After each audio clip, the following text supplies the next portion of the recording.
Ramakrishna Hari subscribe करा Dheeraj Maharaj Shastri official या चॅनलला व नवनवीन व्हिडिओ पाहण्याकरता बेल आयकॉन प्रेस करा.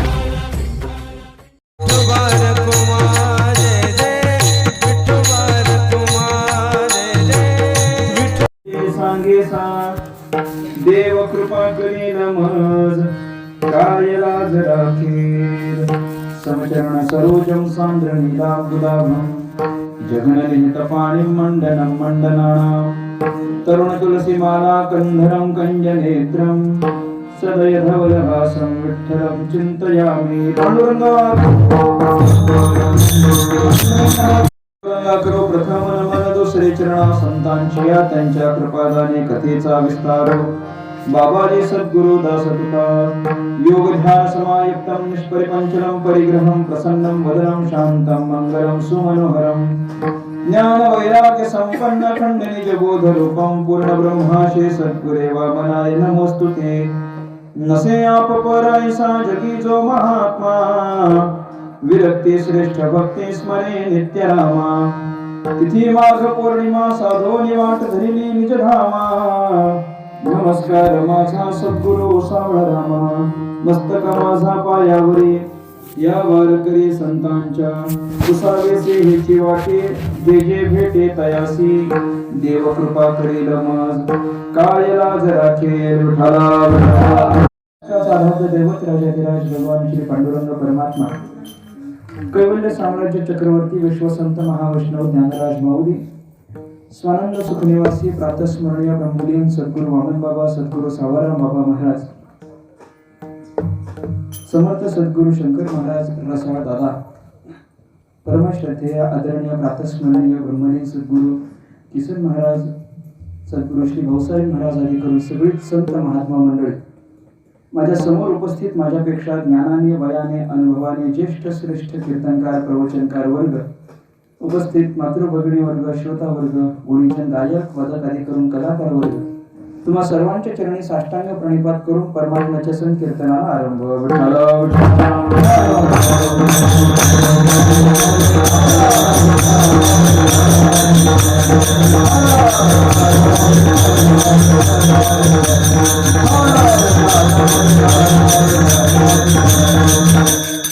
चिंतना आरंभ करण्यापूर्वी अल्पशा परिहार द्यायचा म्हणजे आपल्या वाशिवली गावामध्ये अनेक वर्षापासून सालाबाद प्रमाणे संपन्न होत असलेला आपला हा अखंड हरिनाम उत्सव या उत्सवातील आजची ही 5व्या दिवसाची कीर्तनरूपी सेवा माझ्यासारख्या एका सर्वसामान्य बालकाकडे सोपवली आहे तर निमित्ताने या ठिकाणी उपस्थित आहे. मागच्याही वर्षी या ठिकाणी आलो होतो आणि याही वर्षी या ठिकाणी आलेलो आहे. आनंद वाटतो या ठिकाणी आल्यानंतर. मी मागच्या वर्षी कीर्तनाच्या शेवटी म्हटलं होतं की माझ्या मागे नाचणारा हा सगळा तरुण वर्ग पाहिल्यानंतर फार आनंद होतो आणि यावर्षी येण्याचं कारण म्हणजे हेच आहे. म्हणजे या सगळ्यांकरिताच आलोय असं म्हटलं तरी काही हरकत नाही. लांबचा जरी प्रवास असला तरी बऱ्याचशा लांबून प्रवास करून आल्यानंतर काहीतरी भेटलं पाहिजे. काहीतरी म्हणजे आनंद काहीतरी म्हणजे आनंद भेटला पाहिजे. आपल्याला आनंद वाटला पाहिजे कीर्तन करत असताना कार्यक्रम करत असताना. लांबच्या प्रवासाचा थकवा जावा असं वाटत असेल तर कीर्तनाचा आनंद आला पाहिजे आणि तेवढा आनंद आला की मग किती मोठा प्रवास असला तरी त्याचं काही वाटत नाही. म्हणून बऱ्याचशा लांबचा प्रवास जरी करून येत असलो तरी त्याला कारण एकच आहे की इथं आल्यानंतर जो आनंद मिळतो त्या आनंदाकरिताचा असलेला 250 किलोमीटरचा प्रवास आहे.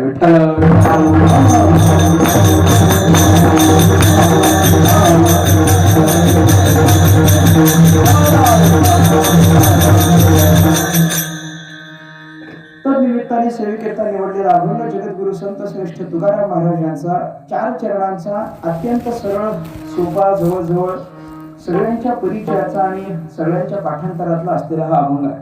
किमान ओळखीचा असलेला हा अभंग आहे. या अभंगाच्या माध्यमातून जगद्गुरु संत श्रेष्ठ तुकाराम महाराजांना भगवान परमात्मा माझ्यावर कृपा करेल का आणि भगवान परमात्मा माझी लाज राखील का अशा प्रकारची चिंता या अभंगामध्ये पडलेली आपल्याला पाहायला मिळते. तुकाराम महाराजांना त्यांच्या संपूर्ण जीवनामध्ये अतिशय महत्वाचे 2 प्रश्न पडलेले आहेत आणि त्या 2 प्रश्नांच्या उत्तराकरिता तुकाराम महाराज बाहेर पडलेले या अभंगामध्ये आपल्याला पाहायला मिळते. तुकाराम महाराजांना दुसरी कशाची चिंता नाहीये, पण तुकाराम महाराजांना आज या ठिकाणी याची चिंता वाटते की आपल्यावर देव कृपा करील का आणि भगवान परमात्मा आपली लाज राखील का. एवढ्या दोन प्रश्नाच्या उत्तराकरिता तुकाराम महाराज बाहेर पडलेले आहेत. तुकाराम महाराजांना मुळात हे प्रश्न पडलेत हीच एक मोठी गोष्ट आहे. कारण भगवान परमात्म्याची कृपा संपादन केलेली तुकाराम महाराज आहे. भगवान परमात्म्याची कृपा नव्हती असं म्हणता येईल का बोला आपल्याला. तुकाराम महाराजांच्यावर देवाची कृपा नाही असं आहे का. अजिबात नाही. पावलोपावली आपण जर तुकाराम महाराजांचं चरित्र पाहिलं तर पाहायला मिळेल की भगवान परमात्म्याची सदैव कृपा तुकाराम महाराजांच्या वरती आहे. ज्या कृपेच्या माध्यमातून तुकाराम महाराज अनेक अशक्य असलेल्या गोष्टी सुद्धा शक्य करून दिल्या, अशा अनेक गोष्टी तुकाराम महाराजांच्या चरित्रामध्ये आपल्याला पाहायला मिळते. या सगळ्याला कारण म्हणजे भगवान परमात्म्याची कृपा. मग त्याच्यामध्ये गाढवाचं घोडं करणं काय असेल यामागे सुद्धा देवाची कृपा आहे. दगडाला बांधलेले ते आपले अभंग इंद्रायणीमध्ये बुडवले तरी पण ते अभंग तरणं काय असेल यामध्ये सुद्धा देवाची कृपा आहे. अनेक दुर्जनांनी तुकाराम महाराजांचा छळ केला तरी तुकोबारांनी आपलं कीर्तन बंद केलं नाही. ते कीर्तन तशाच प्रकारे अविरत सुरू राहिलं, यामध्ये सुद्धा देवाची कृपा आहे. अशा अनेक गोष्टी तुकाराम महाराजांच्या चरित्रात पाहायला मिळतील की ज्या ठिकाणी आपल्याला देवाची कृपा जाणवते. तरी पण तुकाराम महाराजांना या ठिकाणी प्रश्न पडलाय की बाबा देव माझ्यावर कृपा करील की करणार नाही. मुळात तुकाराम महाराजांना हा प्रश्न ज्या अर्थी पडतो, देव कृपा करील मज, हा प्रश्न ज्या अर्थी तुकाराम महाराजांना पडतो त्या अर्थी अजूनही तुकाराम महाराजांना देवाच्या कृपेची अपेक्षा आहे हे मात्र खरं आहे. कारण अपेक्षा असल्याशिवाय प्रश्न पडत नाही. एखाद्या ठिकाणी गेल्यानंतर एखाद्या गोष्टीची आपल्याला अपेक्षा असावी, परंतु अपेक्षा आपल्याला ज्याची अपेक्षा आहे त्या अपेक्षा पूर्तीची जर आपल्या अंतःकरणामध्ये थोडी जरी चिंता असेल तरी प्रश्न पडतो. आपल्याला असं वाटत असतं की बाबा हा म्हणजे तिथे एखादा माणूस बोलतो, हा बाबा तिथे गेल्यानंतर अमुक अमुक व्यक्ती तुमच्या कीर्तनाला असेल बरं का. आता आपल्याला पण वाटत असतं ती व्यक्ती कीर्तनाला यावी, पण ती व्यक्ती एवढी मोठी असते की आम्ही आमच्या अंतःकरणात विचार करतो पण येतील की नाही कोणास ठाऊक. यावी अशी इच्छा असते परंतु हे नसेल कळलं तर तुमच्या जवळचं उदाहरण देतो, म्हणजे सगळ्याच्या परिचयाचं उदाहरण देतो. वयात आलेला एखादा मुलगा असावा, लग्नाकरिता वयात आलेला एखादा मुलगा असावा आणि त्याला एखाद्याने एखाद्या मुलीचं स्थळ सुचवावं. आता मुलीचं स्थळ सुचवल्यानंतर ती मुलगी त्याच्या पाहण्यातली असते आणि त्याला पण असं वाटत असतं की बाबा ती मुलगी आपल्याला बायको म्हणून मिळेल तर बरं आहे. परंतु या मुलीकडे पाहून याला अपेक्षा असते की ती आपली बायको व्हावी, पण त्यांची घरची परिस्थिती वगैरे पाहून याला प्रश्न पडतो आणि हा म्हणतो अपेक्षा आहे पण देतील की नाही कोणाच ठाऊक. म्हणजे अपेक्षा आहे आणि अपेक्षा आहे, अपेक्षाच नसती तर प्रश्न पडला असता का मला सांगा. अपेक्षा नसती तर प्रश्न पडण्याचं काही कारण नाही. तसं तुकोबारांना या ठिकाणी अजूनही देवाच्या कृपेची अपेक्षा आहे आणि देवाच्या कृपेची अपेक्षा असल्यामुळे तुकाराम महाराज या ठिकाणी प्रश्न करतात की बाबा देव माझ्यावर कृपा करील की नाही करील कुणास ठाऊक. देव माझी लाज राखेल की नाही राखेल कुणास ठाऊक. मग देव माझ्यावर कृपा करील की नाही करणार किंवा देव माझी लाज राखेल की नाही राखणार हे सांगण्यासाठी आपल्याला कोणीतरी भेटावं याकरिता तुकोबाने बाहेर पडले.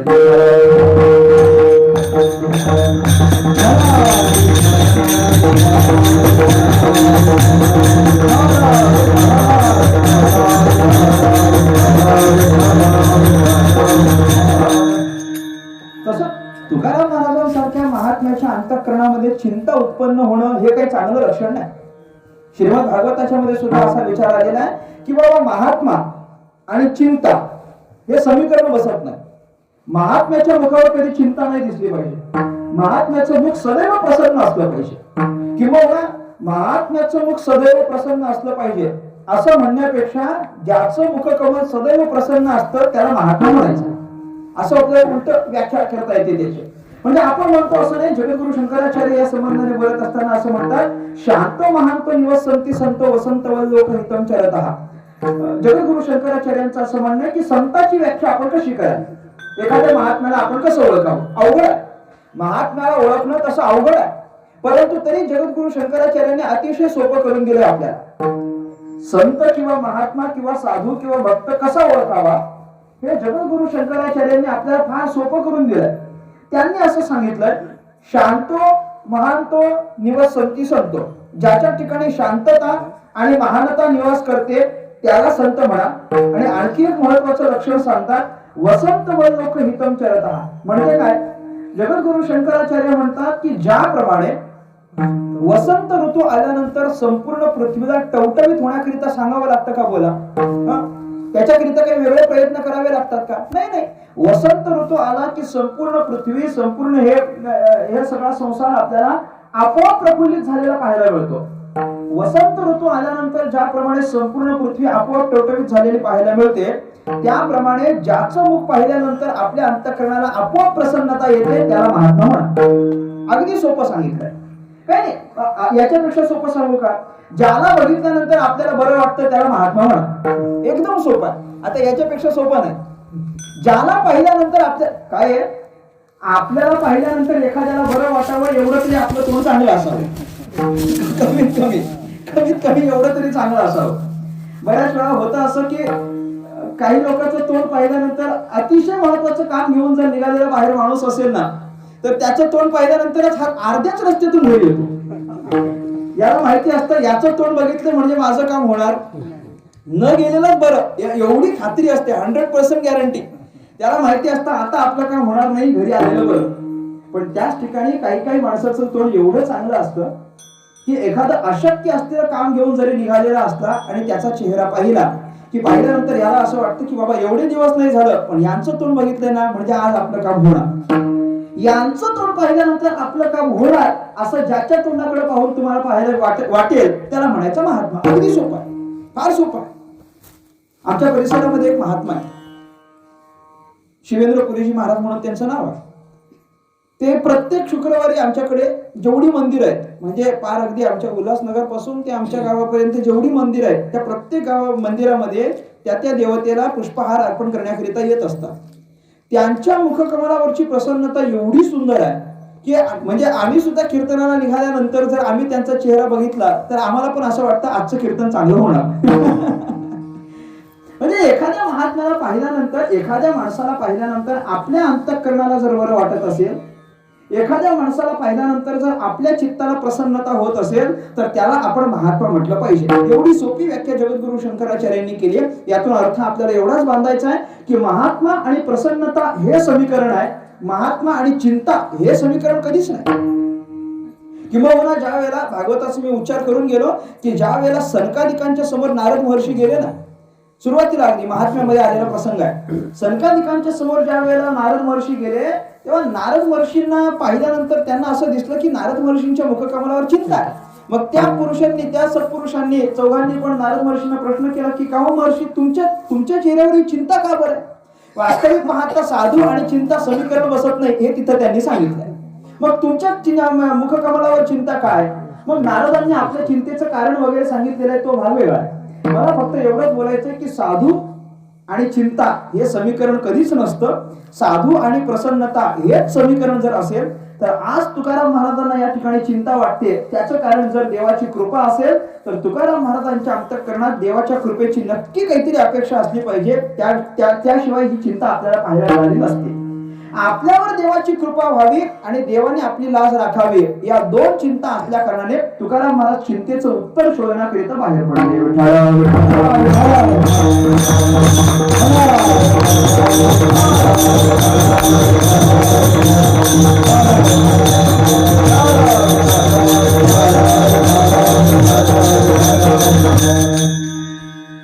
तुकाराम महाराजांनी देवाच्या कृपेची अपेक्षा केलेली आहे. देव कृपा करील का मग, देव कृपा करील मग प्रश्नचिन्ह जो आहे, या प्रश्नचिन्हाच्या माध्यमातून तुकोबारांना देवाच्या कृपेची अपेक्षा एवढं मात्र नक्की आहे. का बरं तुकाराम महाराजांनी देवाच्या कृपेची अपेक्षा करावी? काय म्हणजे एवढं काय देवाच्या कृपेमध्ये की आपण आपण देवाकडून देवाच्या कृपेची अपेक्षा केली पाहिजे? असं काय आहे की तुकाराम महाराजांनी कृपाच पाहिजे असं बोलतात? कृपेची अपेक्षा तुकाराम महाराजांनी ठेवावी असं देवाच्या कृपेत आहे तरी काय? याचा जर आपण थोडासा विचार केला तर एक 2-3 प्रसंगांवरून आपल्याला असं ध्यानात घेता येतं की पहिलं म्हणजे भगवान परमात्म्याची कृपा आणि प्रेम हे समीकरण आहे. देवाच्या कृपेच्या माध्यमातून प्रेम मिळत असतं आणि देवाच्या कृपेच्या माध्यमातून सुख मिळत असतं. देवाच्या कृपा झाली की प्रेम आणि सुख या दोन गोष्टी मिळतात. प्रेमही मिळतं, सुखही मिळतं आणि या दोघांचं असलेलं एकत्रीकरण प्रेम सुखही मिळतं. त्या दुसऱ्या कुठे मिळत नाही. दुसऱ्या कुठं जर मिळत असतं तर साधू संतांनी देवाकडून अपेक्षा केली नसती. प्रेम सुख देई, प्रेम सुख देई, प्रेमाकडे नाही समाधान, हे जे उच्चार आहेत ते कुणाच्या समोर आहेत? देवाच्या समोर आहेत. प्रेम सुख देई असं तुकाराम महाराज कोणाला बोललेत? बोला, देवाला बोललेले आहेत. देवाशिवाय दुसरं कोणाला बोलले नाही, कारण प्रेम देवाशिवाय दुसरं कोणी देत नाही. प्रेम देवाचे हे देणे, देहभाव जाये जणे असं म्हटलेलं आहे. प्रेम हे केवळ भगवान परमात्माच देऊ शकतो, आणि भगवान परमात्मा जर ते प्रेम देऊ शकत असेल तर ते प्रेम देवाच्या कृपेनेच शक्य आहे. देवाची कृपा सोडली तर ते प्रेम शक्य नाही. उदाहरण देतो. तुकाराम महाराज ज्या वेळेला देवाच्या समोर जातात तेव्हा तुकाराम महाराज देवाला सांगतात, देवा पहा, आम्ही इथं आल्यानंतर तुम्ही आम्हाला ज्याच्याकरिता इथं पाठवलेलं आहे ते कर्तव्य आम्ही करतो. तुकाराम महाराजांना याची पूर्ण जाणीव आहे की आपण या ठिकाणी कशाकरिता आलेलो आहोत. आपण इथं या मृत्यू लोकांमध्ये देवाने आपल्याला कशाकरिता पाठवलेलं आहे याची तुकाराम महाराजांना जाणीव आहे. आपल्याला देवाने या ठिकाणी कशाकरिता पाठवलंय याची आपल्याला जाणीव आहे की नाही? हो, बोला माझ्यासोबत थोडेसे. हो नाही बोलत चला. आपण इथं मृत्यू लोकांमध्ये कशाकरिता आलोत याची आपल्याला जाणीव आहे म्हणायचं की नाही म्हणायचं? अहो काहीतरी बोला ना, म्हणजे मला पुढे जाता येईल तुमच्या उत्तराच्या आधारे. आपल्याला जर जाणीव असली असती तर देवाने ज्याच्याकरिता पाठवलं, देवे दिला देह भजना गोमटा वगैरे प्रमाणे आपण बोलतो की नाही, दिली इंद्रिय हात पाय कान डोळे मुख बोलाय वचन, कशाकरिता? दोन गोष्टी करिता. जेणे तू जोडशी नारायण एक आणि नासे जीवपण भवरोग दोन. या दोन गोष्टी करिता फक्त आपल्याला इथं पाठवलेलं आहे. याची जाणीव आपल्याला नाही, पण तुकोबारायांना आहे. तुकोबाराय म्हणतात की ज्याच्याकरिता मला तुम्ही या ठिकाणी पाठवलेलं आहे ते मी काम या ठिकाणी येऊन करतो. मला तुम्ही इथं भगवंताचं तुमचं नामस्मरण करण्याकरिता पाठवलेलं आहे, आम्ही ते करतो. मग आम्ही जर आमचं कर्तव्य करत असू तर तुकोबाराय देवासमोर जाऊन बोलतात, देवा आम्ही आमचं कर्तव्य करतोय, तुम्ही तुमचं कर्तव्य करा. एवढी सांगण्याची हिंमत आपली आहे का? बोला. आम्ही आमचं कर्तव्य करतो, तुम्ही तुमचं कर्तव्य करा असं आपण देवाला बोलू का? मुळातच नाही, कारण आम्ही आमचं कर्तव्य करतच नाही. आम्ही आमचं कर्तव्य करत नाही. तुकोबाराय करत होते, तुकोबाराय करत होते म्हणून तुकोबाराय म्हणतात, देवा आम्ही आमचं कर्तव्य करतोय आणि तुम्ही तुमचं कर्तव्य करा. त्यामध्ये अजून स्पष्टीकरण देऊन तुकोबाराय बोलतात की आमचं कर्तव्य काय आणि तुमचं कर्तव्य काय हे पण तुकाराम महाराजांनी सांगितलंय. तुकोबाराय स्पष्ट बोलतात, आमचं कर्तव्य आहे तुमचं चिंतन करणं आणि तुमचं कर्तव्य आहे आम्हाला प्रेम देणं. या दोनच गोष्टी तुकाराम महाराज बोलतात की नाही. माझ्या हाती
तुम्ही कृपादान प्रेम द्यावे.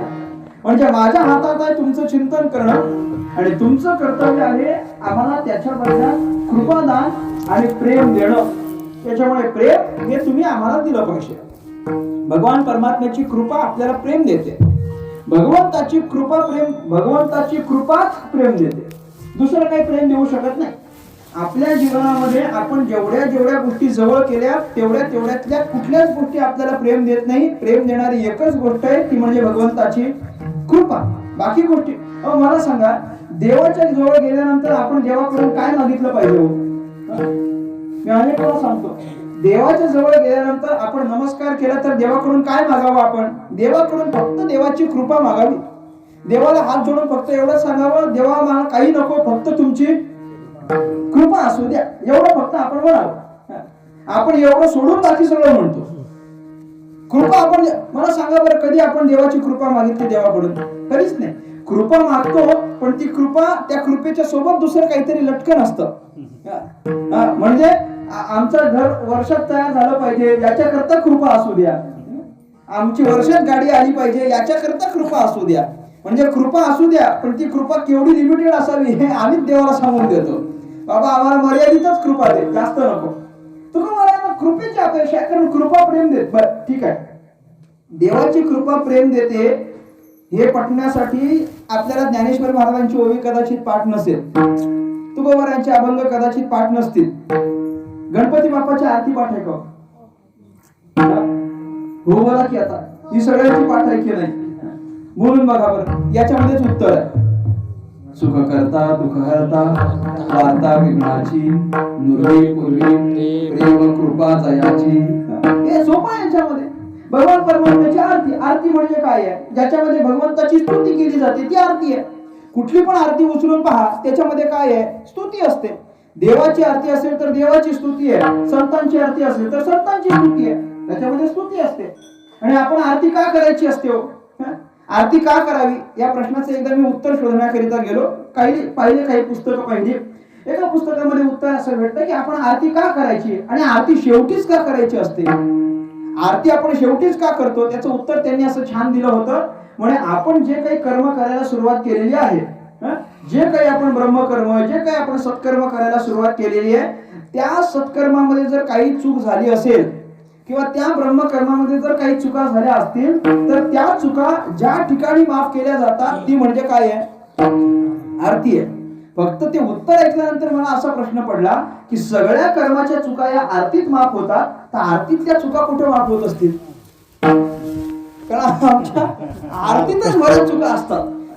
म्हणजे आरतीतल्या चुका सांगायला मी आलो नाही, पण आरतीत भरपूर चुका. सुख करता दुःख करताच म्हणतात, इथूनच सुरुवात असते. सुख करता दुःख करता. आता दुःख करता कसा असेल हो? सुख करता म्हणजे सुख देणारा आणि दुःख हरता म्हणजे दुःख हरण करून घेऊन जाणारा असा आहे.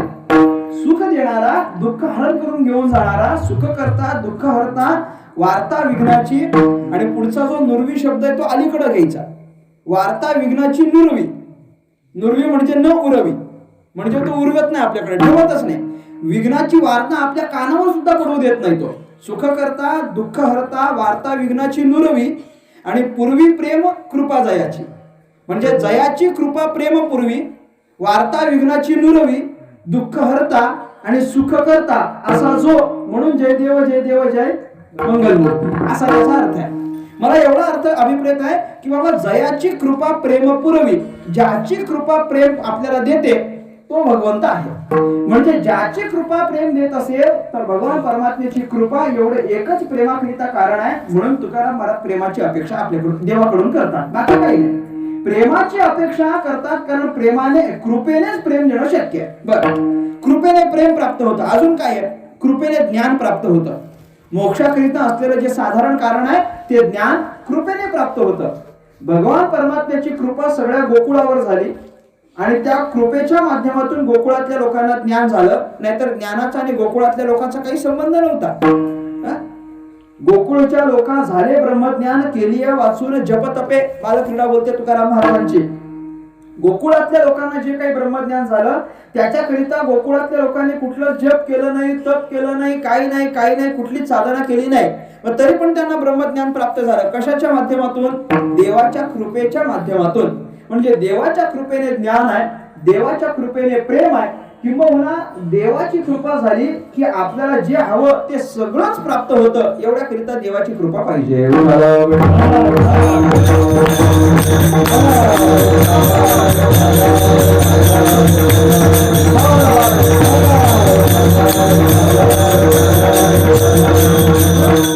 आणि असा जो एक अतिशय महत्वाचा प्रश्न देवाच्या कृपेच्या संबंधाने तुकोबारांना पडलाय, ते साधा प्रश्न नाहीये, खूप महत्वाचा आणि खूप अवघड प्रश्न आहे की बाबा देव कृपा करेल की नाही, असा अवघड प्रश्न तुकोबारांना पडलाय.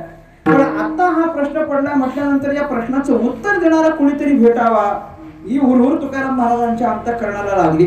आणि म्हणून तुकाराम महाराज त्या प्रश्नाचं उत्तर शोधण्याकरिता जेव्हा बाहेर पडले, तेव्हा बाहेर पडल्यानंतर तुकाराम महाराजांना समजेल असं झालं की बाबा आपण या प्रश्नाचं उत्तर कुणाला विचारावं. आणि जेव्हा समजेल असं झालं तेव्हा तुकाराम महाराजांनी हा प्रश्न जो भेटेल त्याला विचारायला सुरुवात केली. अभंगाचं पहिलं चरण.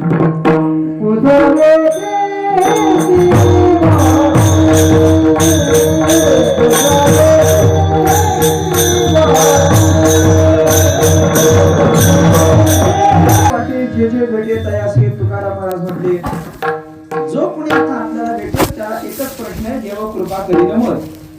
कुणाला प्रश्न आहे? पुसावे असे ह्याची वाटे जे जे भेटे तयासी. जो कोणी भेटेल त्याला एकच प्रश्न करायचा. आता हे थोडंसं अवघड आहे. कुणाला आपण प्रश्न करावा याचं वास्तविक तुकाराम महाराजांनी ठरवून घरातून निघायला पाहिजे होतं. कारण प्रश्न अवघड आहे की नाही, प्रश्न काही सामान्य नाही. एखादा माणूस साधा पत्ता विचारायचा, तुम्ही विचार करा, पत्ता जरी विचारायचा असला तरी आपण कुणाला पण विचारतो का? कुणालाही पत्ता विचारत नाही. एखाद्याच्या चेहऱ्याकडे बघूनच आपण ठरवून घेतो याला पत्ता माहिती असेल किंवा नसेल. आम्हाला तर फार अनुभव आहे. आम्ही तर असं माणूस बघूनच ठरवत असतो यांना माहिती असेल किंवा नसेल माहिती. मग आम्ही त्याच्यावरूनच ठरवतो की बाबा याला पत्ता विचारावा की विचारू नये. मग आपल्यासारखा सर्वसामान्य माणूस जर एखाद्याचा चेहरा बघूनच ठरवत असेल की बाबा या माणसाला पत्ता विचारावा की विचारू नये, तर तुकाराम महाराज ठरवू शकत नव्हते का की बाबा कुणाला विचारावा प्रश्न आणि कुणाला विचारू नये? कुणाला विचारण्यात अर्थ नसतो. जाणकार माणसाला आपण विचारावं. एखादा प्रश्न विचारायचा असेल तर जाणकार माणसाला विचारला पाहिजे. अगदी नको त्याला जर प्रश्न विचारला तर काय उपयोग होईल बोला सांगा. आपल्याला त्याच्याकडून किमान बरं जरी त्याला माहिती असेल की नाही, आपल्याला किमान अपेक्षा तरी असते की नाही की बाबा हा याला उत्तर माहिती असेल, हा माणूस उत्तर देऊ शकेल, त्याचं उत्तर काय येईल तो भाग निराळा. विचारून तर बघा तुम्ही. मी तर अनेक वेळा म्हणतो कीर्तन करायला तुम्ही प्रश्न विचारून तर बघा. कीर्तन संपल्यानंतर विचारून बघा, आपल्याला कळून येईल बाबा एखाद्या प्रश्नाचं उत्तर त्यांना ठाऊक आहे किंवा नाही. प्रश्नाचं उत्तर जर माहिती नसतील तर ते एवढंच म्हणतील पुढच्या वेळेला सांगतो, अभ्यास करून सांगतो. नाहीतर जेवढं माहिती असेल तेवढं सांगतील, बाकी पुढच्या वेळेला बघू असं म्हणतील, पुढच्या वेळेला बघू असं म्हणतील. काहीतरी उत्तर मिळेल की नाही, पण अपेक्षा असली पाहिजे. चेहरा तरी बघावा आपण. चेहरा बघितल्यानंतर आपल्याला कळतं की बाबा हा समोरचा असलेला माणूस मला प्रश्नाचं उत्तर देईल की नाही देणार. तुकाराम महाराजांना कसं बरं हे समजलं नाही? तुकाराम महाराजांनी का बरं जे जे भेटे तयासी प्रश्न विचारायला सुरुवात केली? बरं, तुकाराम महाराजांच्या समोर आलेला वर्ग एक 2-3 प्रकारचा. एक वर्ग आहे बद्धाचा, दुसरा वर्ग आहे मुमुक्षूचा आणि तिसरा वर्ग आहे मुक्ताचा. तुकाराम महाराजांनी कुणाला प्रश्न विचारावा? बद्ध माणसाला जर तुकाराम महाराज प्रश्न विचारायला गेले तर बद्धाचा आणि धर्माचा काहीच संबंध नाही. जो बद्ध मनुष्य आहे ज्याला काहीच कळत नाही, या बद्धामध्ये सुद्धा विषयी आणि पामर 2 प्रकार पडतात. याचा आणि परमार्थाचा, अध्यात्माचा, देवधर्माचा काही संबंध नसतो. याला फक्त मनामध्ये एवढंच माहिती असतं की बाबा ल्यावे, खावे, प्यावे, असावे सदैव हेची करी हाव संसारी, वाढावे संतान, गृही व्हावे धनधान्य, एवढीच काही अपेक्षा असते. याच्या पलीकडे त्याची अपेक्षा जात नाही. त्याला फक्त एवढंच कळत असतं बाबा दिवसभर काम करायचं, संध्याकाळी घरी यायचं, घरी आलो की संध्याकाळचं जेवायचं, असलं कीर्तन तर कीर्तनाला जायचं, कीर्तनात जाऊन झोपायचं, म्हणजे कीर्तनात जाऊन कीर्तन ऐकायचं बाबा 11 वाजेपर्यंत, 11 वाजेपर्यंत घरी आलो, झोपायचं, परत सकाळी उठायचं, डबा घ्यायचा, परत कामावर जायचं. बस एवढा त्याचा रुटीन ठरलेला असतो. त्याच्या व्यतिरिक्त तो काही करत नाही. त्याचं आपलं ठरलेलं असतं सगळं.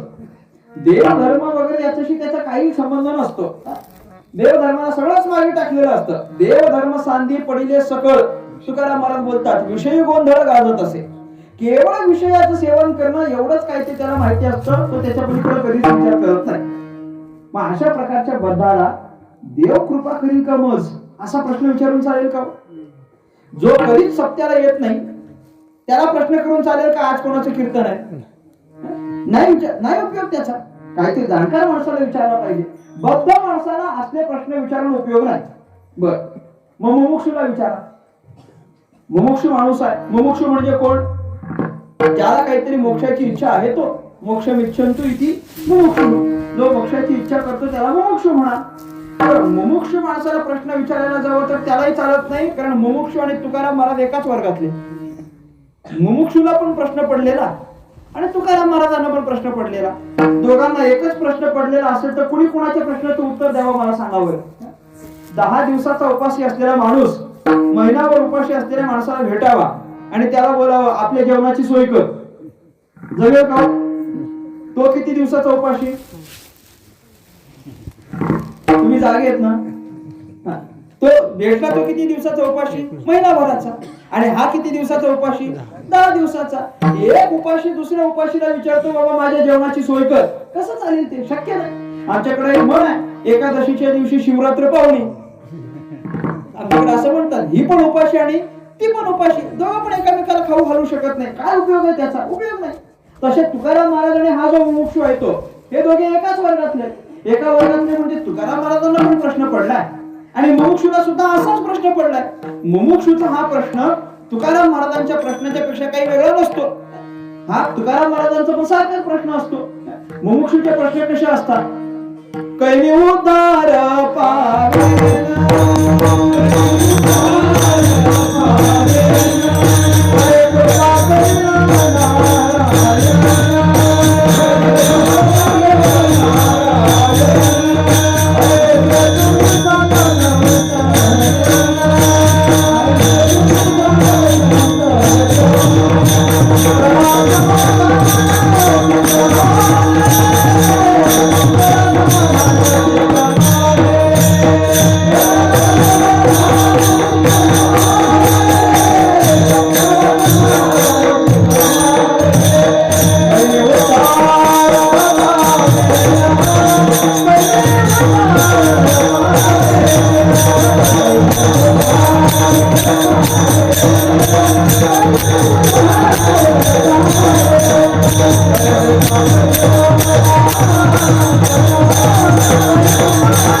देव कृपा करील मज हा प्रश्न तुकाराम महाराजांचा. देव काय माझ्यावर कृपा करील का?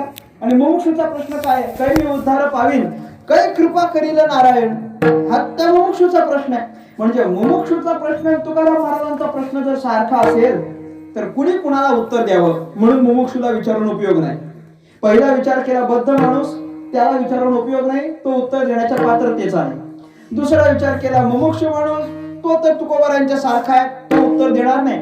आणि तिसरा आहे मुक्त, त्या मुक्ताचा आणि या संसाराचाच काही संबंध नाही. त्याला उत्तर जरी माहिती असलं तरी तो उत्तर देण्याच्या भानावर नसतो. हा देह आणि तो याचा काहीच संबंध नसतो. ते वरवरून आपल्याला देहावर चालताना दिसतात, परंतु ते मुळात देहावर वावरत नाही. ज्ञानोबाला म्हणतात त्याप्रमाणे ते वर्तत दिसती देही, परी ती देही न माझे ठाई, मी तयाची हृदय समग्र असे. म्हणजे हे फक्त वरवरून आपल्याला देहावर दिसतात, अन्यथा देह आणि यांचा काही संबंध नसतो. तुकोबाला सोपं सांगतात, भक्त ऐसे जाणा जे देही उदास. ते देहावर उदास असतात. उदास असल्या कारणाने त्यांचा देहाचा काही संबंध नसतो. त्यामुळे आपल्या समोर कोण आलाय, काय विचारतोय, कुणाला विचारतोय, काही भान नसतं. त्याला विचारून काही उपयोग नाही. त्यांची अवस्था अशी असते, असो ऐसा कोठे आठवची नाही, काही नाही. देहीच विदेही भोगू दशा, देहीच विदेही दशा भोगू. देहामध्ये असताना म्हणजे देहावर असताना विदेही दशा भोगण्याची त्यांची तयारी असते किंवा ते भोगतात. कुठे राहतो, काय करतो, काही माहिती नसतं. असो ऐसा कोठे आठवची नाही, ही जी अवस्था आहे ती अगदी विलक्षण अवस्था आहे. अलीकडे कोणाकडे पण बघून हे प्रमाण वापरतात. रस्त्यावर असाच पडलेला दिसला ना की असो ऐसा कोठे, तेवढ्या करता तुकोबारांनी प्रमाण केले मला सांगा. खूप विलक्षण अवस्था आहे ती. संपूर्ण देहाचा विसर पडणं, जगाचा विसर पडणं आणि देहावर असताना सुद्धा ही अवस्था भोगणं, त्याच्याकरिता ती असो ऐसे कोठे आठवायची नाही अशी अवस्था. आणि त्या अवस्थेवर असलेला हा जर मुक्त असेल तर मुक्ताला तरी प्रश्न विचारून काय उपयोग आहे. म्हणजे बद्धाला विचारणं चूक आहे, मुमुक्षुला विचारणं चूक आहे, आणि मुक्ताला विचारणं पण जर चूक असेल तर आता आपल्या समोर प्रश्न असा आहे की तुकोबारांनी प्रश्न विचारला कुणाला. जे जे भेटे तयासी याच्यामध्ये जे काही लोकांचे 3 प्रकार होते ते 3 प्रकार तर संपले. 3 प्रकार संपले. मग आता विचारलं कुणाला, मग विचारलं कुणाला याचं उत्तर तुकोबारांनी दिलंय जे जे भेटे तयासी, कुणाला पण. बरं, कुणाला पण प्रश्न विचारून तुकाराम महाराजांना उत्तर भेटणार नाही. कुणाला पण प्रश्न विचारण्याची अवस्था कधी येते याचा विचार करा. एखादा माणूस कुणालाही प्रश्न विचारतो, कधी विचारतो, ती एक वेगळी अवस्था आहे. ध्यानात घ्या. आपल्याला ज्या गोष्टीची अपेक्षा आहे, आपल्याला ज्या गोष्टीची अपेक्षा आहे ती अपेक्षा ज्या वेळेला अति तीव्र होते त्यावेळेला आपण कुणाला विचारतो याचं त्याला भान राहत नाही. मी तुम्हाला 2-3 उदाहरणं देईन. पुन्हा ते वाक्य बोलतो. तुकाराम महाराज कुणाला पण काय विचारतात याचं कारण असं आहे की अंतःकरणामध्ये असलेली इच्छा जेव्हा अतिशय तीव्र होते तेव्हा त्या इच्छेच्या पूर्तीकरिता आम्ही कुणाला जाऊन काय विचारतो याचं भान त्यांना राहत नाही, भान राहत नाही. उदाहरण द्यायचं झालं तर मौली ज्ञानोबायांचं उदाहरण घ्या. ज्ञानेश्वर महाराजांना ज्या वेळेला भगवान परमात्मा मला भेट देईल की नाही देणार हा प्रश्न पडला तेव्हा त्या प्रश्नाकरिता ज्ञानेश्वर महाराजांनी जे उत्तर विचारले ते कुणाला विचारले सांगा. प्रसिद्ध अभंग आहे. पहिलं तो गे काऊ कोकत आहे, शकून गे माये सांगत आहे. अतिशय प्रसिद्ध अभंग. पहिलं तो गे काऊ कोकत आहे, शकून. शकून शकून म्हणजे काय? मुहूर्त. शकून या शब्दाचा अर्थ होईल मुहूर्त. बाबा मुहूर्त सांग. आता मुहूर्त कावळ्याला विचारला जातो की पोपटाला होतो? कधी गेले की नाही मुहूर्त विचारण्याकडे तुम्ही? मुहूर्त सांगणाऱ्याकडे जा, त्याच्याकडे काय असतो? कावळा असतो का पोपट असतो सांगावर? ते दाखवतात ना टीव्ही मध्ये, तो असं काहीतरी एक पिंजरा घेऊन बसलेला असतो, 2-4 ते पत्ती समोर असतात. ते कसले असतात माहिती नाही, मी गेलो नाही अजून, पण ते असतात बाबा. मग त्या पोपटाला सांगितलं जातं यातलं एक काढ, तेच तो वाचून दाखवतो. कधी कधी असं वाटतं ह्याला कशाला, त्यालाच जाऊन विचारा ना. पोपटाला सांगा बाबा, सांग बाबा आमचं मुहूर्त काय, जे काय असेल शुभ ज्योतिष जे काय असेल ते मला सांगा. मुहूर्त विचारणं हे कावळ्याला अनुचित आहे असं समजून पण घ्या की ज्ञानेश्वर महाराजांनी पोपटाला विचारलं असतं तर समजण्यासारखं होतं. पण ज्ञानोबा पोपटाला विचारत नाही, कावळ्याला विचारतात. बरं, तो कावळा की ज्याला आपल्या लेखी काडीची किंमत नाही, आपण कावळ्याला किती किंमत देतो मला सांगा. जर समजा कावळा तुमच्या खिडकीत आला तर किती वेळ त्याला बसू देता? कावळ्याला किती वेळ बसू देता सांगा? अजिबात नाही. काय देतं का बाबा? उरलेलं काही असेल 2 भाताचे दाणे त्याला टाकता का बाबा, घे बाबा खा? कावळ्याला नाही, अजिबात नाही. कावळ्याला आम्ही एक क्षण बसू देत नाही. नेहमी आपण त्याची हकालपट्टी करत असतो. नुसतं 4 वेळा काव म्हटलं तरी पण आपण त्याला हाकलवून लावतो की नाही? हाकलवून लावतो कावळ्या. आम्ही कावळ्याला अजिबात जवळ करत नाही. सगळ्या संतांचं पाहिलं ना तर एक ध्यानात येतं, ज्याला माणसं जवळ करत नाहीत ना त्याला संत जवळ करतात. बघून घ्या, सगळे उदाहरण बघून घ्या. ज्या कावळ्याला आपल्या लेखी काहीच किंमत नाही त्या कावळ्याला ज्ञानोबारांनी जवळ केलं. ज्या रेड्याला आपल्या लेखी काहीच किंमत नाही त्या रेड्याला ज्ञानोबा माऊलींनी जवळ केलेलं आहे. ज्या दगडाला आपल्या लेखी काहीच किंमत नाही त्याला तुकोबारांनी जवळ केलेलं आहे. ज्या भिंतीला आपल्या लेखी काहीच किंमत नाही त्याला माऊलींनी जवळ केलंय. अजून सांगू, ज्या गाढवाला काही किंमत नाही त्याला नाथांनी जवळ केलेलं आहे. अजून काय काय सांगायचं भरपूर. ज्या भ्रमराला, भ्रमर म्हणजे भुंगा, त्या भुंग्याला काही किंमत नाही ज्ञानोबारांनी त्याला जवळ केलंय. परिमळाची धाव भ्रमर ओढी तैसी तुझी गोडी लागू मज. भ्रमराचं उदाहरण देऊ सांगून देवाला सांगतात बघा, बघ त्या भ्रमराच्या अंतःकरणामध्ये परिमळाची जशी आवड असते ना देवा, तशी आवड माझ्या अंतःकरणामध्ये होऊ दे. भ्रमराची ओढ. ज्याला कोणी जवळ करत नाही त्याला साधू संत जवळ करतात.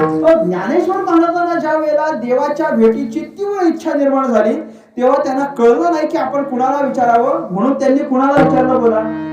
कावळ्याला विचारलं. पहिलं तो हे काऊ कोकत आहे, शकून देवाये सांगत आहे, उड उड रे काऊ तुझे सोन्याने मळवीन पाहू.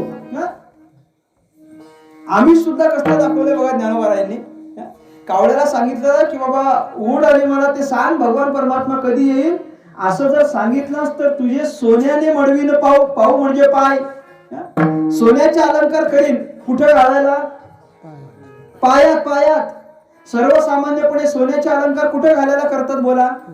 एक तर गळ्यात नाही तर हातात. पायात कोणी सोन्याचे दागिने केलेत का? केले असतील तर सांगा, मला माहिती नाही अजून. केलेत का सोन्यात? पायातले दागिने मला नाही वाटत सोन्याचे, हातातले किंवा गळ्यातले. पण ज्ञानोबा त्याला आम्ही दाखवून म्हणतात तुझे सोन्याने मडवीन पाहू, सोन्याने तुझे पाय मडवीन मी. सत्य सांग विठो येईल ना काय? बाबा सांग, येईल का भगवंत? दही भाताची उंडी लावीन तुझे तोंडी. ज्याला आम्ही राहिलेलं पण देत नाही त्याला ज्ञानोबा बोलतात तुला दही भात खायला घालील म्हणून. एवढी ज्ञानेश्वर महाराजांची अवस्था झाली की ज्ञानोबारांनी त्या कावळ्याची संवाद साधावा. याचं कारण काय आहे? ज्ञानोबारांना भगवान परमात्म्याच्या भेटीची एवढी तीव्र इच्छा होती की आता आपण कुणाला प्रश्न विचारावा हे त्यांना कळत नव्हतं, म्हणून त्यांनी कुणालाही म्हणजे कावळ्याला विचारलं. जसं ज्ञानोबारांचं उदाहरण आहे तसं काय भागवतामध्ये ज्या वेळेला त्या सगळ्या गवळणींच्या मधून भगवान परमात्मा निघून गेले की नाही, तेव्हा भगवान परमात्मा रास क्रीडेचा प्रसंग आहे.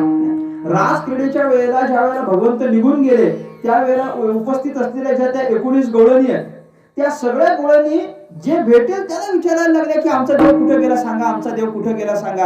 आत्ता आमच्या जवळ होता, इतक्यात आमच्या जवळ खेळत होता, लगेच कसा काय निघून गेला, त्याला काही इजा तर झाली नसेल, दुखापत तर झाली नसेल वगैरे वगैरे विचारायला कोणालाही विचारायला लागले. दुसरं उदाहरण. तिसरं आणखी एक उदाहरण देतो. ज्या वेळेला भगवान श्रीराम आणि लक्ष्मण आणि सीतामैया ज्या वेळेला रानावनामध्ये आहेत आणि रावण येऊन सीतेला उचलून घेऊन जातो त्यावेळेला प्रभू रामचंद्रांनी कुणाला विचारले सांगा? सगळ्यांनाच. झाडाला विचारायला लागले, वेलींना विचारायला लागले, दगडाला विचारायला लागले. आणि काय विचारायचे? माझी सीता बघितली का? सीता कुठे गेली बघितली का? कुणाला विचारायचे? झाडांना वेलींना काय माहिती सीता कुठे गेली आहे का? पण विचारायला लागले. कारण काय? अवस्था तीव्र झालेली होती. म्हणजे ज्या वेळेला आपल्याला जी गोष्ट पाहिजे तिची अवस्था तीव्र होते त्यावेळेला आपण कुणाला विचारतो याचं भान राहत नाही. हे जर सिद्ध होत असेल तर तुकाराम महाराजांना देवाच्या कृपेची इच्छा एवढी तीव्र झाली की आपण कुणाला विचारावं याचं त्यांना भान राहिलं नाही. म्हणून जे जे भेटे तयासी त्याला सगळ्याला एकच प्रश्न आहे, देव कृपा करील माझं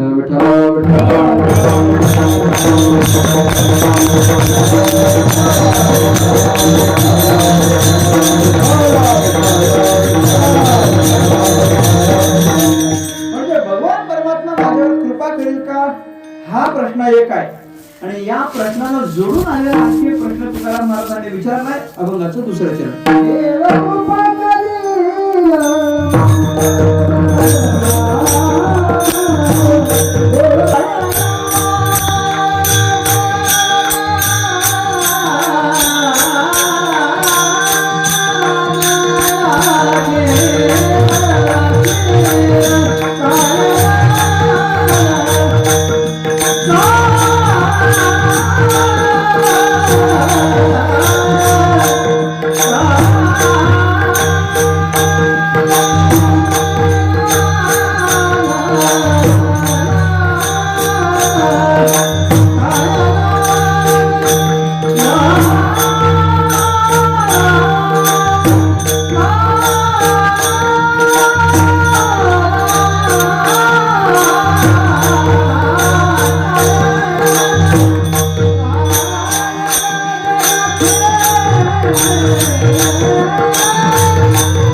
देव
कृपा करील मज काय लाज राखील. तुकाराम महाराजांना दुसरा प्रश्न असा पडलाय, काय लाज राखील बाबा. एक तर देव कृपा करील का मज हा एक प्रश्न आहे. आता दुसरा प्रश्न आहे की बाबा लाज राखील की नाही. लाज राखील की नाही हा प्रश्न तुकोबारांना पडलाय. तर नेमका लाज म्हणजे काय हो, आणि तुकाराम महाराजांना कसली लाज वाटावी. तुकाराम महाराजांना लाज कसली वाटावी. लाज वाटण्यासारखे बरेचसे प्रसंग तुकाराम महाराजांच्या जीवनात आले, तेव्हा तर तुकाराम महाराजांनी कधीच लाज धरली नाही, कधीच नाही. मी सुरुवातीला पण उच्चार करून गेलो, पण परत सांगतो. तुकाराम महाराजांची काय गावातल्या लोकांनी तुकाराम महाराजांची धिंड काढली. तुकाराम महाराजांना गाढवावर बसवलं. तुकाराम महाराजांच्या गळ्यामध्ये चपलांचे हार दिली आणि काहीतरी त्यांच्या बाबतीत वेडं वाकडं बोलत, काहीतरी नको नको ते बोलत त्यांची धिंड काढली अशी गावातून तुकाराम महाराजांची. आता धिंड काढल्यानंतर ती धिंड तुकाराम महाराजांच्या घराच्या दिशेने यायला लागली. घराच्या दिशेने आली असती तर आपल्याला काय वाटलं असतं. आपण सांगितलं असतं लोकांना इकडून नका, पाय ते इकडून घ्या असं सांग. तुकाराम महाराजांना अजून आनंद झाला. वा वा वा म्हटले, माझ्या घराच्या इथूनच चालले का, बरं म्हटले चला. बरं इतकंच नाही, घराच्या जवळ आल्यानंतर तुकोबारा गावकऱ्यांना म्हटलं थांबा जरा. म्हटले थांबा, इथून लगेच पुढे जाऊ नका, थांबा इथं जरा, माझ्या घरातल्यांना बाहेर बोलवतो, त्यांना कळू तरी द्या. म्हटले कसा गौरव केलाय म्हणे तुम्ही माझा, पाहता कसा गौरव केलाय. तुकाराम महाराजांनी घरात आपल्या बायकोला आवाज दिला. म्हटलं आवरे बाहेर येऊन बघ, गावकऱ्यांनी माझी कशी मिरवणूक काढली. मिरवणूक म्हटल्यानंतर तिला आतमध्ये प्रश्न पडला की गावकऱ्यांनी आणि तुकाराम महाराजांची मिरवणूक काढावी एवढी गावकऱ्यांना कधी सद्बुद्धी सुचली बाबा. गावातल्याच महाराजाचा सत्कार करावा एवढी सद्बुद्धी कधी सुचली. म्हणजे तुकाराम महाराजांची बायको विचार करते असं, किंवा एवढी सद्बुद्धी कधी सुचली की बाबा तुकाराम महाराजांचा सत्कार करावा, सन्मान करावा, मिरवणूक काढावी. ती पळत पळत बाहेर आली आणि बाहेर आल्यानंतर तिने बघितलं की तुकाराम महाराज कशावर बसलेत, गाढवावर. तुकाराम महाराजांच्या गळ्यात चपळाचे हात. तुकाराम महाराज म्हणायला लागले बघ बघ कशी म्हणले माझं मिरवणूक काढलेली आहे, कसा गौरव आहे, ऐके नाही म्हटले मिरवणूक. तुकाराम महाराजांची बायको म्हटली अहो हिला मिरवणूक म्हणत नाहीत, हिला धिंड म्हणतात, हिला धिंड म्हणतात. गाढवावरून काढली जाते तिला धिंड म्हणतात म्हणे. मिरवणुकीला घोडा लागतो, घोडा. तुकाराम महाराज म्हटले एवढंच ना, घोडाच पाहिजे ना. मग तिथलं ते प्रमाण आहे, गाढवाचे घोडे आम्ही करू दृष्टी पुढे. तुकाराम महाराजांनी करून दाखवलं. त्या गाढवाचं क्षणात घोडं करून दाखवलं. घे म्हटले तुला मिरवणुकीला घोडा पाहिजे होता, घोडा आहे समोर. म्हटले मला ते चमत्काराचा वगैरे प्रकार सांगायचा नाही, परंतु इथं लाज वाटण्यासारखा प्रसंग आहे, तिथं तुकाराम महाराजांनी लाज धरली नाही. आणि आज तुकोबारा देवाला म्हणतात की बाबा काय लाज राखेल, काय लाज राखेल का बाबा माझी देव. तुकोबारांना कसली लाज आहे. लाज हा प्रकार बरं आपल्या सर्वसामान्याच्या दृष्टीने आपण लाज कशाला म्हणतो. आपण लाज कशाला म्हणतो, ज्या प्रकारामुळे समाजामध्ये आपली असलेली पद, आपली असलेली इज्जत कमी होऊ शकते, तशा प्रकारचा काही प्रकार प्रसंग घडू नये. तसं जर काही घडलं तर माझी लाज जाईल, लाज म्हणजे थोडक्यात इज्जत असं आम्ही घेतो की नाही. आपली लाज राखील का म्हणजे माझी काही इज्जत ठेवेल का तुकाराम महाराज, भगवान परमात्मा. मग लाज असं तुकाराम महाराजांना का वाटलं, नेमका तुकाराम महाराजांना लाज कशाची वाटते, किंवा नेमका तुकाराम महाराज लाज हे कोणत्या प्रकारामध्ये मोडतात, थोडासा या लाजेचा विचार करू आणि आपण थांबू. सगळ्यांनी टाळी वाजून एकदा देवाचं पूजन करा.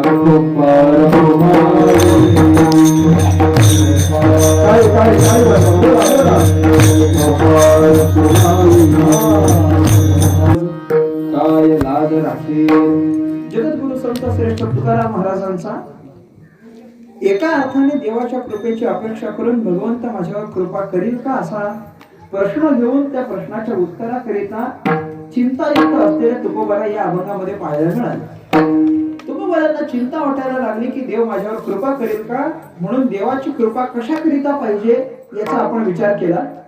आणि त्याच्यानंतर तुकोबाला हा प्रश्न कुणाला विचारतात म्हणून 2-3 प्रवर्गाचा विचार करून ते तर तुकाराम महाराजांचे उत्तर देऊ शकत नव्हते, पण तुकाराम महाराज कुणाला पण काय विचारतात याचा विचार करून आता लाज म्हणजे काय इथपर्यंत आपण आलो.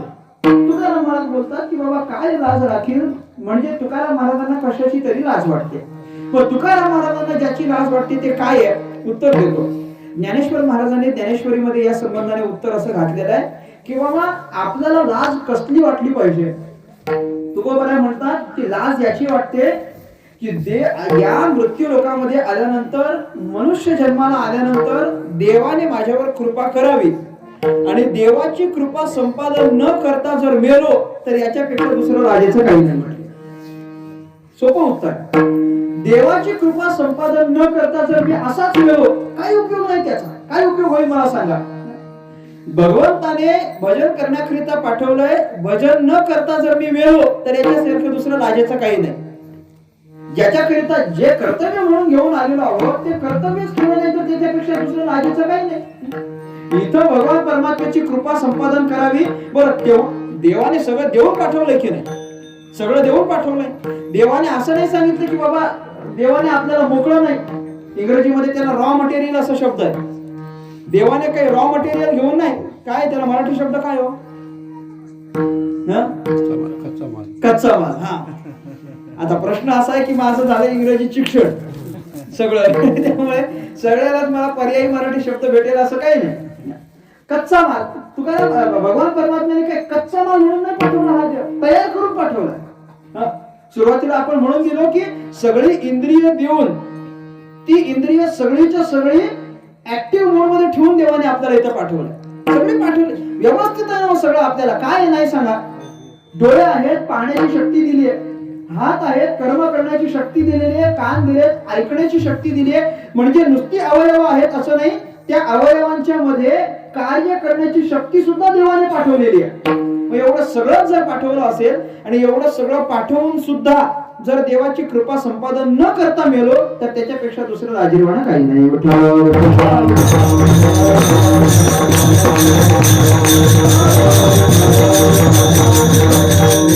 याला पण तुकाराम महाराज लाजेचं का बोलतात माहितीये का, याला पण लाजेचं याच्याकरिता म्हणतात की देवाने आपल्याला अवयव दिली आहेत आणि त्यांच्या बरोबर कार्य करण्याची शक्ती दिली आहे, तशी इतरांना पण दिली आहे. नाही असं नाही, जशी मला ऐकण्याची बोलण्याची शक्ती दिलेली आहे, खाण्याची पिण्याची शक्ती दिलेली आहे, तशीच गाढवाला आणि कुत्र्याला पण दिलेली आहे. पण तरी पण त्यातल्या त्यात फरक काय बाबा, की बाबा मला भूक लागल्यानंतर खावं असं वाटतं आणि कुत्र्याला भूक लागल्यानंतर पण खावं असंच वाटतं. बरोबर, काय काय फरक आहे का, अवघड आहे काय सांगा. मला भूक लागली की असं वाटतं मला काहीतरी खायला भेटलं पाहिजे, आणि कुत्र्याला भूक लागली की कुत्र्याला पण हेच वाटतं मला काहीतरी भेटलं पाहिजे खायला. मग फरक काय याच्यामध्ये, फरक एवढाच आहे की भूक लागल्यानंतर काय खावं आणि काय खाऊ नये हे ज्याला कळतं तो माणूस, आणि काय खावं आणि काय खाऊ नये हे ज्याला कळत नाही तो कुत्रा म्हणा, काय म्हणायचं ते म्हणा, ज्याला काय खायचं काय. कारण अजून बऱ्याच लोकांना कळालं नाही की काय खावं काय खाऊ नये. माणसाने भगवान परमात्म्याने ही अक्कल देऊन पाठवले की नाही आपल्याला. सुभाषितकार म्हणतात सगळ्यांचे श्लोक कदाचित पाठातला सुद्धा असेल, आहार निद्रा भय मैथुनच्या सामान्य मेतत पशुवीर नराणा. मग आपल्याकडे काय आहे, ज्ञानम हि तेषाम अधिको विशेषा ज्ञानेने हिना पशुभी समान. ज्ञानम हि तेषाम अधिको, हा अधिक शब्द काय घातलेला आहे, अधिक शब्द एवढ्याकरिताच घातलाय, बाकीच्याकडे ज्ञान नाही असं नाही. कुत्रा मांजराकडे ज्ञान नाही असं नाही, त्यांच्याकडे ज्ञान आहे पण कमी आहे. आणि माणसाकडे ज्ञानवितेशा अधिक हो, आपल्याकडे ज्ञान अधिक आहे. खावं हे त्याला कळतं, पण काय खावं हे आपल्याला कळतं.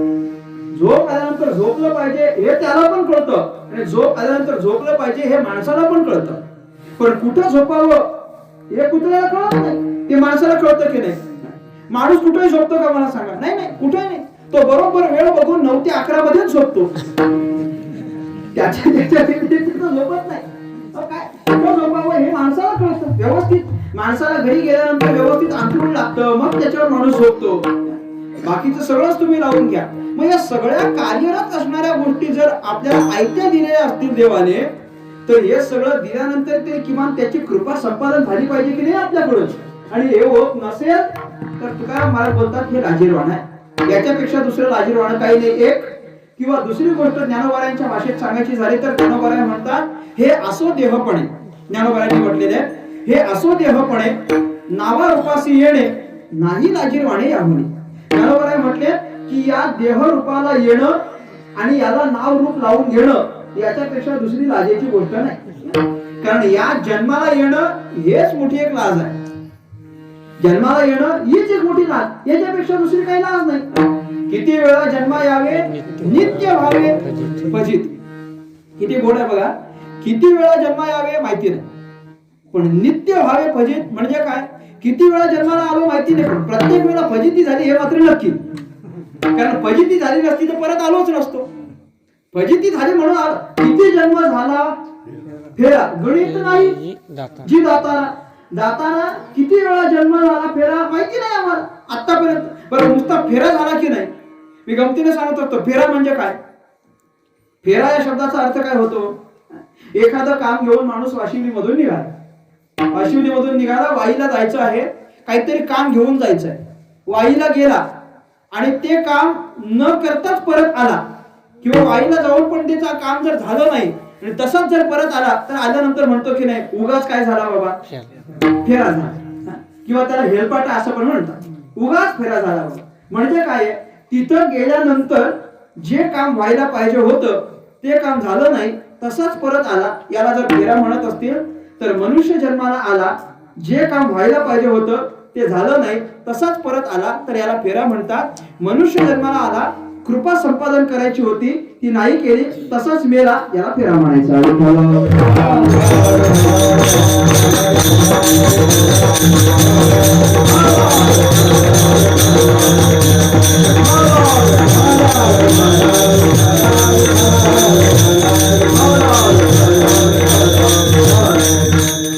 इथं आल्यानंतर भगवान परमात्म्याच्या सारखं जर आपल्याला होता आलं नाही तर त्याचा उपयोग काय? मनुष्य पण प्राप्त झालं की नाही? मी फक्त लाजेच सांगतोय. लाज कसली आहे? मनुष्य पण प्राप्त होऊन सुद्धा देवाची कृपा नाही, ही लाज आहे. मनुष्यपणाला आल्यानंतर तरी भगवान परमात्मा साधावा की साधू नाही हो? साधला पाहिजे, साधला पाहिजे. मनुष्यपणा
पशु होऊ दे, पशुत आपल्यात फरक राहणार नाही.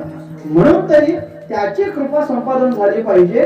त्यांच्या कृपादाने कथेचा विस्तार होऊ. पांडुरंग करूमध्ये प्रमाण आहे 101 चरणाचा अभंग तुकोबारायचा, त्याच्यापैकी हे एक प्रमाण आहे. अशी बरीचशी प्रमाण आपल्या पाठ असतात, पण 101 चरणाचं बघूनच घाबरतो, कधी वाचतच नाही. त्याच्यामुळे आपल्याला त्याची प्रमाण बऱ्याचशा वेळेला पाठ असून पण आपण बोलत नाही. नाहीतर त्यातली बरीचशी प्रमाण आपल्याला माहिती आहे. तुम्ही एकदा वाचून पाहिलं की तुम्हाला कळून येईल की यातली अर्धी तरी प्रमाण आपली पाठ आहे. पण बघूनच 101 नको. अभंग 4 चरणाचाच बरा कीर्तनाला, 3 चरणाचा घेतला की अजून आनंद होतो. तो जर 5 चरणाचा घेतला की मोठा अभंग होता म्हणतात. असो, मनुष्यपणा तरी साधी नारायण बाबा साधला पाहिजे, भगवान परमात्मा साधला पाहिजे, त्याची कृपा झाली पाहिजे. नाही झाली तर त्याच्यासारखं लाजीरवाणं नाही. म्हणजे एक तर देवाची कृपा संपादित न करणं हे लाज आहे, किंवा मग या देहरूपाला येणं ही लाज असेल तर तुकोबाराच्या डोळ्यासमोर याच 2 लाजा आहेत. आम्ही देहरूपाला आलेलो आहोत ही एक लाज आहे, ती भगवान परमात्म्याने राखावी, किंवा मग देवाने कृपा करावी म्हणजे आमची लाज राखल्यासारखी होईल. एवढ्या प्रश्नाकरिता आम्ही सगळं सोडलं. अवघी याचा विसर्ग झाला, हा राहिला उद्योग. एवढा एकच उद्योग राहिला बाबा. आमच्या अंतःकरणामध्ये तळमळ होती आणि विचारायला लागलो आम्ही बाहेर. कोणीच सांगायला भेटत नाही म्हणून आम्ही अर्धवट सोडून निघालो असं नाही. अहो, तो विचारणारा भेटावा याच्याकरिता सगळ्याचा त्याग केला. अवघी याचा विसर्ग झाला. फक्त एवढाच उद्योग राहिलाय. काय उद्योग राहिला? देव कृपा करेल मग काय इलाज राखील, एवढं विचारणं हाच एक उद्योग राहिला. पण तरी अजूनपर्यंत तुकाराम महाराजांना कुणीच भेटला नाही. म्हणून तुकाराम महाराज अंतःकरणातली तीव्र चिंता व्यक्त करतात. शेवटचं चरण. तुका मने चिंतावा, तुका मने चिंतावा,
तुका म्हणे चिंता वाटे कोण भेटे सांगे कुणी भेटेल की नाही बाबा सांगणारा अजून फार कीर्तन संपलं तरी सांगणारा भेटला नाही अजून सांगणारा अजून कोणी भेटला नाही तुका म्हणे चिंता वाटे तुकाराम महाराजांना चिंता वाटते आम्हाला पण चिंता वाटते 11चा काटा पुढे गेला की मग चिंता वाटे सोडतात की नाही बाबा सोडतो तुका मला म्हणतात चिंता वाटते कसली चिंता वाटते बाबा कोणी भेटेल की नाही सांगणारा पण तिन्ही चरणामध्ये अजून प्रश्नच आहेत पुसावेसे ह्याची वाटी जे जे भेटे तयासी सांगणारा भेटला नाही अवघियाचा विसर झाला हा राहिला उद्योग म्हणजे एवढाच उद्योग आहे सांगणारा भेटावा सांगण्याकरिता आपण विचारत फिरलोय सांगणारा भेटत नाही कोण भेटे सांगेसा या शेवटच्या चरणापर्यंत पोहोचले तरी तुकोबारांना अजून जर सांगणारा भेटणार नाही तरी प्रश्न तसाच्या तसाच राहिलाय देव कृपा करील मज काय लाज राखील काय देव कृपा करील मज आणि काय लाज राखील काय देव माझ्यावर कृपा करेल की नाही करणार की लाज राखील की नाही राखणार हे दोन प्रश्न जर कीर्तन संपेपर्यंत प्रश्नच राहत असतील तर नुसत्या प्रश्नाने कीर्तन सोडायचं कसं प्रश्नाने नुसतं कीर्तन सोडून जमत नाही आता उत्तर तर द्यावं लागेल ना त्याचं उत्तर देतो आणि मी थांबतो उत्तर याचं असं आहे की केवळ प्रश्न विचारत राहिलो आणि उत्तर देणारा कुणी भेटला नाही उत्तर देणारा आपल्याला कुणीच जरी भेटला नाही तरी त्या प्रश्नाची तुमच्या अंतःकरणामध्ये जी काही तळमळ आहे तेवढ्या तळमळीने भगवान परमात्मा धावत येईल कारण भगवान परमात्मा प्रश्न पाहणारा नाही भगवान परमात्मा तळमळ पाहणारा आहे अंतरीची घेतो गोळी पाये जोडी भावाची तुम्ही जेव्हा जेव्हा जेव्हा जेव्हा प्रश्न विचाराल तेव्हा तेव्हा तुमच्या अंतःकरणाची तळमळ वाढेल आणि तुमची ती तळमळ वाढेल जेवढी तळमळ वाढेल तेवढा भगवान परमात्मा लवकर येईल तुका म्हणे ऐसे आर्त ज्याचे मनी त्याची चक्रमणी वाटप आहे आर्त तसे जर तुमच्या अंतःकरणामध्ये असतील तर ते आर्त पाहून भगवान परमात्मा तुमच्याकडे येईल तर तुम्हाला जायची गरज नाही इथं म्हणजे ही आर्तता अंतःकरणातली तळमळ तुमच्या अंतःकरणातली असलेली ओढ जिज्ञासा जेवढी वाढेल तेवढी तुम्ही देवाकडे जाल असं नाही तेवढा देव तुमच्याकडे येईल उलटा प्रवास आहे म्हणजे भगवान परमात्म्याने आपल्याकडे यावं हे जर सर्वश्रेष्ठ फल असेल तर निर्माण झालेली ही जी तीव्रता जेवढी वाढेल त्या वाढलेल्या तीव्रतेने सांगणारा जरी कुणी भेटला नाही तरी पण ज्याच्याकरिता प्रश्न आहे तो मात्र नक्की येतो कारण तो अंतःकरणातली तळमळ पाहतो एवढ्याकरिता प्रश्न म्हणून जरी राहिला तरी उपयोग नाही कारण ज्याच्याकरिता प्रश्न होते तो तुमच्याकरिता धावत येईल एवढं मात्र निश्चित आहे ज्ञानेश्वर सेवा भगवंताच्या चरणी समर्पित करतो सद्गुरूरायांच्या चरणी समर्पित करतो सेवेला पूर्ण विराम देतो श्रोत्यांचे आभार व्यक्त करतो गुरुजन टाळकरी वर्ग गायनाचार्य मृदुंगाचार्य गुणेकर आदी करून चौदार वगैरे सगळ्यांचे या ठिकाणी आभार व्यक्त करतो उपस्थित असलेला सगळा श्रोता वर्ग मला या ठिकाणी या दुसऱ्याही वर्षामध्ये ज्यांच्यामुळे येणं झालं ते म्हणजे याच गावचं असलेलं सन्माननीय व्यक्तिमत्व आमचे राजूबुवा त्यांच्या माध्यमातून इथे येणं झालं त्यांनी इथं आल्यानंतरच सांगितलं की या वर्षाचा सप्ताह भीतच आहे म्हटलं घाबरतच आहे आणि त्यात मुंबईचा महाराज म्हटल्यानंतर अजूनच घाबरत आहे म्हणूनच सगळ्यांच्या चेहऱ्यावर मास्क आहेत ती कोणाच ठेवतो परंतु चांगली गोष्ट आहे जरी काय काळजी जरी करायची नसली तरी सावध राहणं तेवढंच गरजेचं आहे आणि आपण सावध आहात ही अतिशय महत्वाची गोष्ट आहे परंतु आपण तो हा उत्सव मला म्हटले की बाबा दरवर्षीचा सारखा जोरात उत्सव नाहीये पण मला काही फरक जाणवला नाही मागच्या वर्षी एवढाच जोर आहे आणि सांगू का बाकीच्या सगळ्या गोष्टीमध्ये जोर असण्यापेक्षा एवढ्या सगळ्या गोष्टीत जोर असला की संपला विषय बाकी काय झगमगाट वगैरे तर होतच राहतो त्याच्यामध्ये जोर नसला तरी चालेल कीर्तनामध्ये भजनामध्ये प्रवचनात काकड्यात पारायणात याच्यामध्ये जोर असला की सप्ताह जोरात ऍक्च्युली असं आहे पण अलीकडे परिभाषा उलट्या झाल्यात जेवढी जास्त गर्दी तो सप्ताह मोठा जोरात असं म्हणतात असो परंतु आपला सप्ताह तेवढ्याच जोरात आहे हे सांगण्याकरिता मला काही संकोच वाटत नाही त्यामुळे आपण सगळेच जण या ठिकाणी अतिशय आनंदाने हा उत्सव संपन्न करत आहात आपल्या सगळ्यांच्याच मागे आपल्या सद्गुरुरायांचा एक मोठा आशीर्वाद आहे की ज्या बळाने आपण पुढे चाललेलो आहोत त्यांच्या चरणी संपूर्ण सेवा समर्पित करतो उपस्थित सगळीच गायनाचार्य मृदंगाचार्य मंडळी आहेत मला अपेक्षा नव्हती जाधव सर आज असतील म्हणून कारण दरवर्षीच त्यांचं ठरलेलं बहुतेक शेवटचा दिवस आणि काल्याचा दिवस असतो असं मला ते जाधववाडीला म्हटले गाडगे मला तुम्हीच म्हटले ना आहेत महाराज, गोरख महाराज आहेत. गोरख महाराज म्हटले की आम्ही शक्यतो शेवटचा दिवस आणि कार्याचा दिवस असं जात असतो, किंवा 2 दिवस अगोदर, आणि मी 3 दिवस आधी आलो. त्यामुळे मला नव्हतं वाटलं की तुम्ही 3 दिवस आधी याल म्हणून, परंतु तुम्हाला सगळ्यांना या ठिकाणी पाहिलं. महाराज भेटले आणि तेवढीच पूरक गायनाची साथ आणि मृदंगाची साथ भेटली. कारण मला नाही जाधववाडीला बोललो की नाही मला माहिती नाही, पण या सगळ्याच्या बाबतीत आम्ही काय नेहमी भाग्यवंत असतो असं काही नाही. आम्ही कधीच भाग्यवंत असतो, म्हणजे जरी आडनावाचं असलो तरी सगळंच सगळीकडे भेटतं असं नाही. कोठे आहे, कोठे काही एक आहे, एक नाही, असंच बऱ्याचशा ठिकाणी होत असतं. परंतु इथं हा सगळा समुदाय जुळतो. तेवढेच चांगले मृदंग म्हणे, तेवढेच चांगले गायक, तेवढेच चांगले ऐकणारे, आणि हा सगळा मेळ जुळला की कीर्तनामध्ये रंगदेवता येते, आणि मग त्या कीर्तनामध्ये भगवान परमात्म्याचा वास असतो. म्हणून आपण सगळेच जण या ठिकाणी उपस्थित राहिलात. तुम्हा सगळ्यांचे या ठिकाणी आभार व्यक्त करतो. झालेली सेवा सद्गुरुरायांच्या चरणी समर्पित करून सेवेला पूर्णविराम. किंबहुना मग तुमच्या कृपेला घे काज विठ्ठल जय. सबस्क्राईब करा धीरज महाराज शास्त्री ऑफिशियल या चॅनलला व नवनवीन व्हिडिओ पाहण्याकरता बेल आयकॉन प्रेस करा.